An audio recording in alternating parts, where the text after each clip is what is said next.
शिवशक्त्या युक्तो यदि भवति शक्तः प्रभवितुम् न चेदेवं देवो न खलु कुशलः स्पन्दितुमपि अतस्त्वामाराध्यां हरिहरविरिञ्चादिभिरपि प्रणन्तुं स्तोतुं वा कथमकृतपुण्यः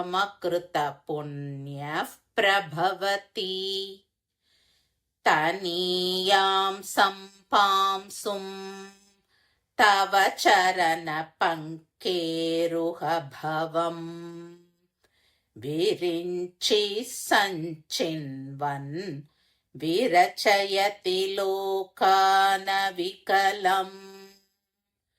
वहत्येनं शौरिः कथमपि सहस्रेण शिरसां हरसंक्षुद्यैनं भजति बसितो धूलनविधिम्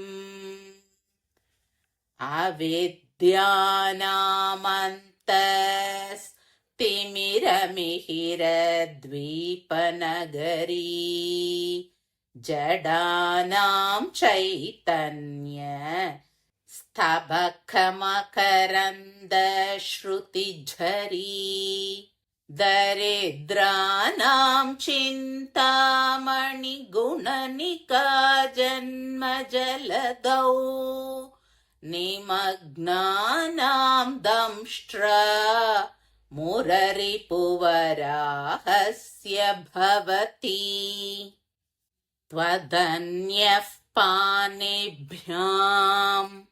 अभयवरदो दैवतगणः त्वमेका नैवासि प्रकटितवराभीत्यभिनया भयात्रातुं दातुं फलमपि च वाञ्छासमधिकम् शरण्ये लोकानां तव हि चरणावेव निपुणौ हरिस्त्वामाराध्य प्रणतजनसौभाग्यजननीं पुरानारी भूत्वा पुररिपुमपि क्षोभमनयत् स्मरोऽपि त्वां नत्वा रतिनयनलेखेन वपुषा मुनीनामप्यन्तः प्रभवति हि मोहाय महताम् धनुः पौष्पं मौर्वी मधुकरमयि पञ्चविशिखाः वसन्तः सामन्तो मलयमरुदायो धनरथः तथाप्येकः सर्वं हिमगिरिसुते कामपि कृपाम् अपाङ्गाते लब्ध्वा जगदिदमनङ्गो विजयते क्वनत्काञ्चीदामा करिकलभकुम्भस्तननता परिक्षीणा मध्ये परिणतशरश्चन्द्रवदना धनुर्बाणान् पाशं श्रीनिमपि दधाना करतलैः पुरस्तादास्तां नः पुरमथितुराहो पुरुषिका सुधा सिन्धोर्मध्ये सुरविटपि वाटी परिवृते मणिद्वीपे नीपो पवनवति चिन्तामणिगृहे शिवकारे मञ्चे परमशिवपर्यङ्कनिलयाम् भजन्ते त्वां धन्याः कतिचन चिदानन्दलहरीम् महीमूलाधारे कमपि मणिपूरे हुतवहम् स्थितं स्वाधिष्ठाने हृदि मरुतमाकाशमुपरि मनोऽपि भ्रूमध्ये सकलमपि भित्त्वा कुलपथम् सहस्रारे पद्मे सहरहसि पत्या विहरसे सुधाधारासारैश्चरणयुगलान्तर्विगलितैः प्रपञ्चं सिञ्चन्ति पुनरपि रसां नायमहसः अवाप्य स्वां भूमिं भुजगनिभमद्युष्टवलयम् स्वमात्मानं कृत्वा स्वपिशिकुलकुण्डे कुहरिणी. சௌந்தர்யலகரி விளக்கம். ஸ்லோகம் 1. ஸ்ரீ பராசக்தியை நமக. எல்லா நன்மைகளும் பெறுவதற்கு பராசக்தியின் பெருமை விவரிக்கப்படுகிறது. தாயே, பரமசிவன் பராசக்தியாகிய உன்னுடன் சேர்ந்திருந்தால்தான் சிருஷ்டி ஸ்திதி சம்ஹாரம் என்னும் முத்தொழிலையும் செய்ய முடியும். நீ அவருக்கு ஒரு துணையாக இல்லாவிடில் அந்த இறைவன் அசையவும் முடியாது. எனவே ஹரி, ஹரன், பிரம்மன் முதலானவர்கள் அனைவரும் போற்றும் பெருமை பெற்ற உன்னை முற்பிறவிகளில் புண்ணியம் செய்யாதவன் எப்படி துதிக்க முடியும்? இந்த முதல் ஸ்லோகத்தை காலையில் கிழக்கு முகமாக அமர்ந்து 12 நாட்கள் தினம்தோறும் 1000 தரம் ஜபித்தால் தடைகளெல்லாம் நீங்கி எடுத்த காரியம் நிறைவேறும். எல்லா நன்மைகளையும் பெறலாம். நிவேதனம் நெய் சேர்த்த அன்னமும் வடையும். ஸ்லோகம் 2. ஸ்ரீ தேவியை நமக. ஜட பொருளால் தடை நீங்க. தேவி பாதத்தூளியின் மகிமை விவரிக்கப்படுகிறது.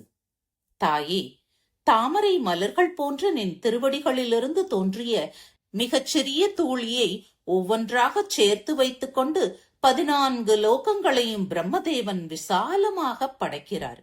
அவ்வாறே மகாவிஷ்ணுவும் ஆதிசேஷன் என்னும் உருவில் 14 லோகங்களாக உருவாகியுள்ள இந்த உன் பாத தூளியை தன் 1000 தலைகளால் சிரமப்பட்டு தாங்குகிறார். பரமசிவனும் உன் பாத தூளியை மேலும் நன்கு பொடி செய்து விபூதியாக உடல் முழுவதும் தரிக்கிறார்.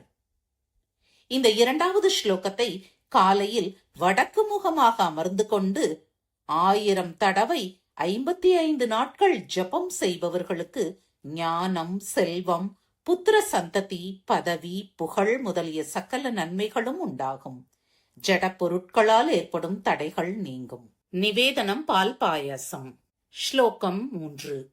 ஸ்ரீ சிந்தாமணியே நமக. வேத பொருள் விளங்க. விரும்பியதை அளிக்கும் பாதத்தூளியின் மகிமை. அம்பிகையே, இந்த உன்னுடைய பாதத்தூளி அஞ்ஞானமாகிய இருளை அகற்றுபவனான பகலவன் தோன்றும் தீவு. மூடர்களுக்கு ஞானம் என்னும் தேன் பிரவாகம். ஏழைகளுக்கு சிந்தாமணி. பிறவி கடலில் மூழ்கியவர்களுக்கு வராக பெருமானின் கோரப்பல்.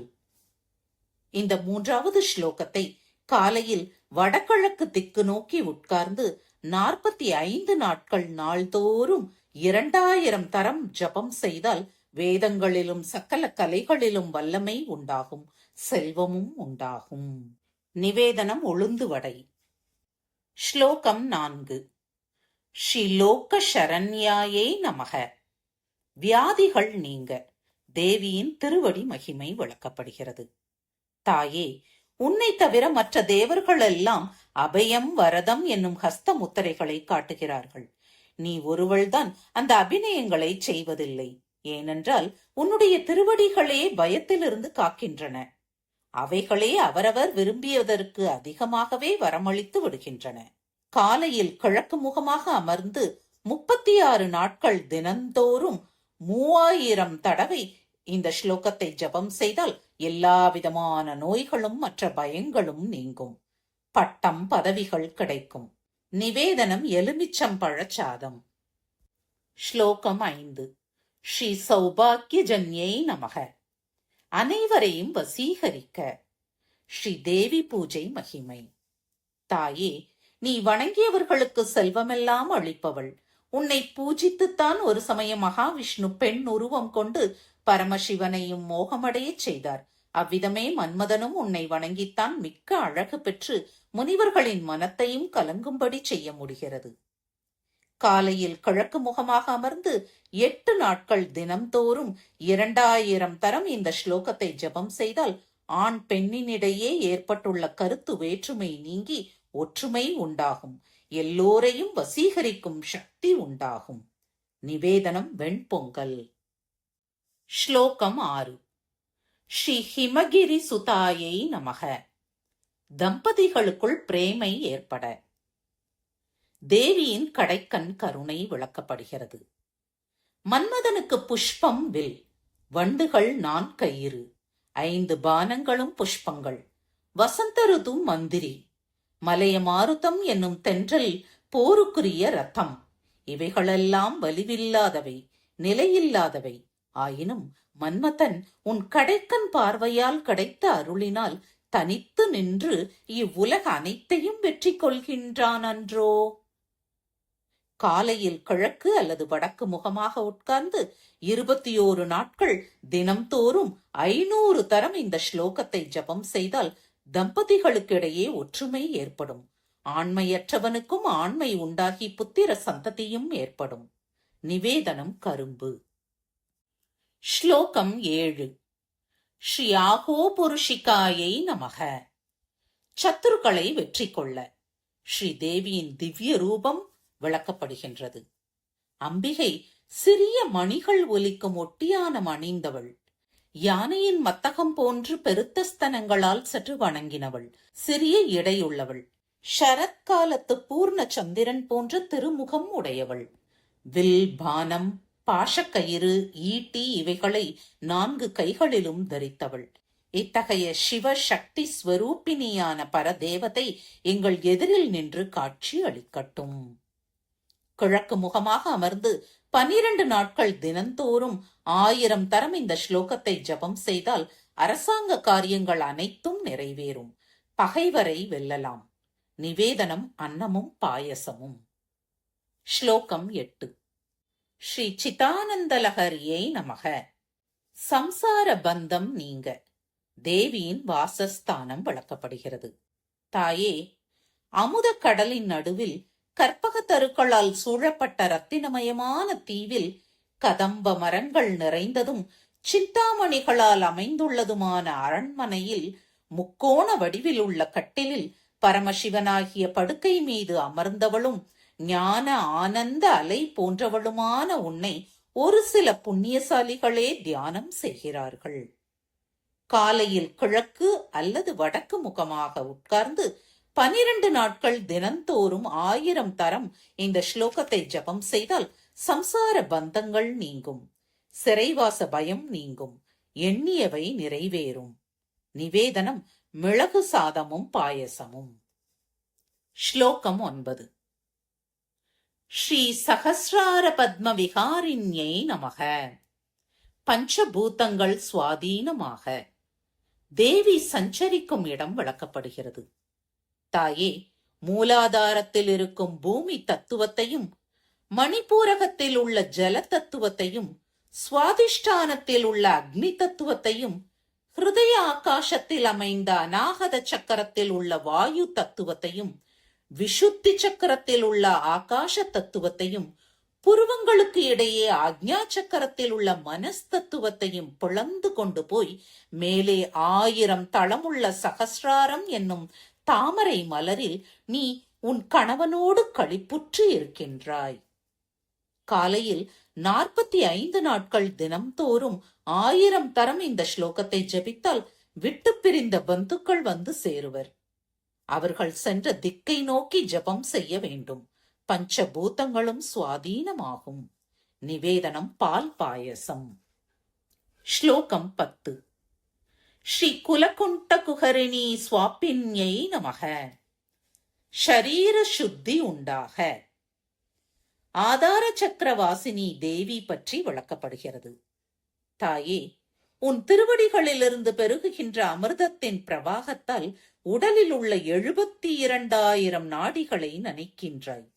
பிறகு சந்திர மண்டலத்திலிருந்து உன் இருப்பிடமான ஆதார சக்கரத்தை அடைந்து தன் உருவத்தை சர்ப்பம் போல வட்டமாக அமைத்துக் கொண்டு சிறிய துவாரம் உள்ளதும் தாமரை கிழங்கு போன்றதுமான மூலாதார சக்கரத்தின் யோக நித்திரையில் அமர்ந்து இருக்கின்றாய். காலையில் கிழக்கு முகமாக அமர்ந்து 6 நாட்கள் தினம்தோறும் 1000 தரம் இந்த ஸ்லோகத்தை ஜபித்தால் ஷரீர சுத்தி உண்டாகும். ஆண்மையற்றவருக்கு ஆண்மையும், மாதவிடாய் சரியாக இல்லாதவர்களுக்கு சரியாதலும், தாய்ப்பால் இல்லாத குழந்தைகளுக்கு தாய்ப்பால் கிடைத்தலும் ஏற்படும். நிவேதனம் பழம்.